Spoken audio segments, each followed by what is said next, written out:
Que sucedió en la jornada de este día miércoles, ya sexto día de manifestaciones. Tenemos contacto en directo desde el Congreso con el senador del PPD, Felipe Arboe. Senador, muy buenas tardes, bienvenido a Canal 24 Horas. ¿Qué tal, Nicolás? Andrés, gusto saludarlos. Lo primero, senador, preguntarle por las imágenes que vimos hoy día en el Congreso, esta discusión, esta batahola que se dio en la Cámara de Diputados, después de días con tantas complicaciones en las calles, con tanta violencia que hemos visto, con tanta división. ¿Qué le parece al final esta situación que se vio en el Congreso? Mire, a mí me parece lamentable lo ocurrido en la Cámara de Diputados. Creo que en momentos de dificultad que enfrenta el país, lo que se requiere, lo que se supone, es que aquellos que ejercemos algún tipo de liderazgo o algún tipo de representación tengamos la capacidad de entendernos por el diálogo. ¿Cómo es posible que los mismos que aparecen condenando la violencia resulta que después se enfrenten en la Cámara de Diputados de una actitud completamente irracional? Uno puede entender las diferencias que hay, pero el diálogo, el respeto es fundamental. Acá en el Senado, por el contrario, hemos tenido una sesión no exenta de diferencias, como corresponde, haciendo análisis crítico de la situación, pero todos los senadores hemos estado manifestando nuestra disposición para ayudar a superar la crisis. Yo no voté por este presidente, pero entiendo que hoy día la crisis no solo es del presidente, no solo es de gobernabilidad. Puedo ser crítico a este presidente, pero la verdad es que hoy día lo que corresponde es que todos nos pongamos detrás, digamos, a ver cómo logramos sacar adelante este país. Evidentemente, lo que ha pasado refleja una crisis social, una crisis política, una crisis de gobernabilidad y también una crisis de representatividad, es decir, la tormenta perfecta. Hay que ir paso por paso tratando de buscar empatizar con lo que está ocurriendo, siempre condenando la violencia. Pero la pregunta es, despejado el tema de la violencia, condenada la violencia, hagámonos cargo de la demanda social que está detrás. La gente no está pidiendo una lista de supermercado con 3 o 4 medidas, una especie de bono de término de conflicto. No, la gente lo que está pidiendo es más dignidad, mejor trato, más comprensión, más protección social, más cariño al final del día. Eso es lo que está demandando la gente en la calle. Entonces, cuando el presidente responde y dice, mire, vamos a hacer un ingreso mínimo de 350.000 pesos, claro, pero eso no va a amainar el conflicto, porque en el fondo, más allá de que sean 350.000 pesos, que puede ser un avance importante, la gente dice, bueno, hoy día, por ejemplo, en la región metropolitana o en la quinta región, un arriendo sale 350.000 pesos, 300.000 pesos. Es una población muy pobre, porque la tierra está muy cara. El punto es cómo nos hacemos cargo del drama de no tener salud, ver con angustia que su papá, su mamá o su hijo o su hija, si tiene un accidente o una enfermedad, no se puede recuperar porque no hay diagnóstico oportuno ni atención oportuna.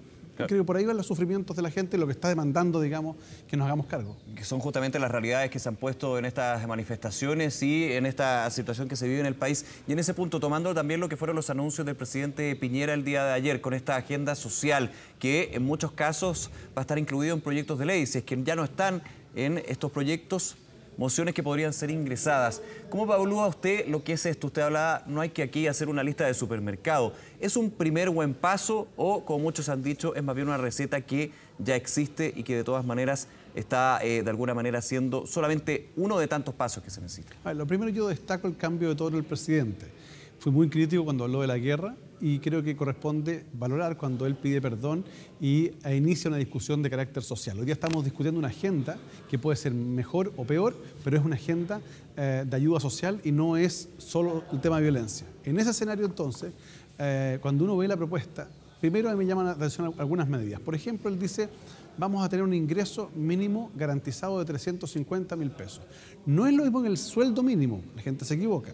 El ingreso mínimo, lo que está proponiendo el presidente, es que haya un subsidio del Estado, es decir, que con recursos de todos los chilenos, logremos que todas las empresas lleguen a un sueldo mínimo de 350.000 pesos. Bueno, yo podría estar disponible para que con recursos públicos lo hiciéramos con las pequeñas empresas. ¿Usted cree que las empresas deberían costear ese margen? Pero por favor, ¿cómo la gran empresa le vamos a estar subsidiando?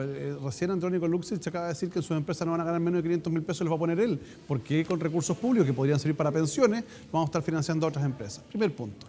Segundo, se habla de pensión, de fortalecer el pilar solidario. Bienvenido sea para la gente que está en el pilar solidario. Pero la gran mayoría de las personas afectadas hoy día, que es la profesora, el profesor jubilado, la señora o el señor que trabajó y cotizó toda su vida y resulta que ahora gana una pensión de 220.000 pesos, esa gente no es beneficiada por el pilar solidario. Lo que se está pidiendo acá es que hagamos un cambio en el sistema de pensiones para mejorar las pensiones. Y yo le quiero decir al presidente, a través de las cámaras de 24 horas, digamos, una solución rápida y fácil. Ni siquiera tiene que mandar un proyecto de ley. El presidente tiene en sus facultades por decreto, la potestad reglamentaria por decreto, la posibilidad de establecer un cambio en el sistema de cálculo de la expectativa de vida, que es el mecanismo que utilizan las AFP para calcular la pensión. Es decir, por ejemplo, ellos, la AFP consideran en su cálculo que usted va a vivir 110 años. Usted comprenderá, en consecuencia, dividen lo que usted ha ahorrado por hasta los 110 años.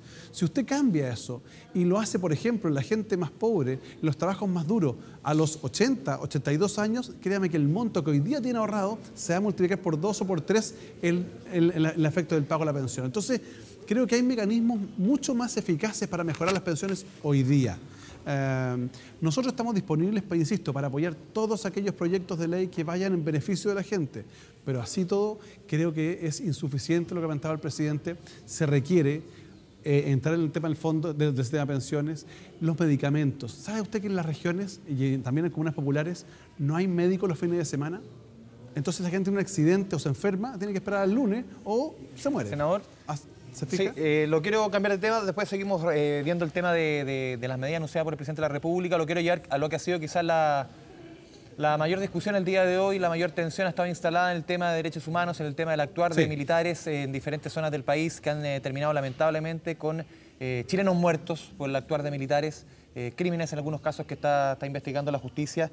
A ver, usted señaló hace 2 días, hoy día los militares están cumpliendo un rol importante. ¿Sigue sosteniendo lo mismo? Sigo sosteniendo lo mismo. La seguridad y los derechos humanos no son incompatibles cuando las cosas se hacen bien. Aquí lo que se requiere, por un lado, es que de una vez por todas tengamos control, orden, digamos, tranquilidad, paz social, pero eso no puede ser a costa de violencia innecesaria o de violación de los derechos humanos. Por eso es muy importante separar ambas cosas. Y yo creo que lo que tiene que ocurrir acá es que los militares estén custodiando los lugares estratégicos, pero arriesgar a que un militar que no tiene preparación para enfrentar una manifestación se enfrente a jóvenes, me parece que es una irresponsabilidad. Entonces, ¿cómo se deben ocupar los militares entonces? Los Cuando militares tenemos prácticamente mucha gente aglomerada en las calles. Bueno, los militares lo que deberían estar haciendo es cuidar los lugares estratégicos. Y frente al tema de orden público, para eso está Carabineros de Chile, que son formados justamente para eso y tienen experiencia. Entonces, se requiere también una cierta lógica distinta. De lo contrario, cuando pasan los días, comienza el cansancio de un lado, la molestia respecto del otro y empiezan los potenciales enfrentamientos. Y eso puede generar una afectación grave. Pero hemos conocido, perdón, senador, casos como el de Curicó, el crimen de un joven de 22 años en que no había manifestación, no había toque de queda, no había... Eso es muy grave, eso es muy grave. De hecho, ahí no hay nada de por medio. Aquí no hay dobles interpretaciones. Mañana el Comité de Senadores del Partido por la Democracia va a ir un grupo de senadores a entrevistarse con el fiscal nacional para pedir un fiscal con dedicación exclusiva con el objetivo de que se investiguen estos hechos. Porque, insisto, seguridad y paz social son compatibles plenamente con los derechos humanos, pero hay que hacer las cosas bien y con mucho cuidado. Evidentemente, los manifestantes que están hoy día en la calle si lo hacen en paz y tranquilidad, no hay ningún problema, al contrario, es un derecho a manifestarse. Respecto a los hechos de violencia, hay que disuadir y detener a los que están cometiendo delitos, pero de ahí, insisto, a que se instale una política de violación de derechos humanos, de torturas, de apremios ilegítimos, me va a disculpar, pero eso me parece que no corresponde y debe ser sancionado. Chile no necesita volver al pasado. Chile necesita volver a la tranquilidad y la paz, pero eso se hace con diálogo y también, obviamente, respecto a los que cometen violencia, deteniéndolos como corresponde y ojalá condenándolos, porque déjeme decirle que lo que hemos visto estos días, cuando yo reviso las cifras, el fin de semana hubo 1.867 detenidos, de los cuales, escúcheme bien, solo 11 fueron condenados. Entonces, ¿sabes lo que pasa? Aquí hay dos posibilidades, o se está deteniendo a las personas equivocadas o no están acompañando a los medios de prueba, y lo que queremos es que justamente la gente se manifieste pacíficamente y los violentistas, bueno, condenarlos como corresponde, ¿no?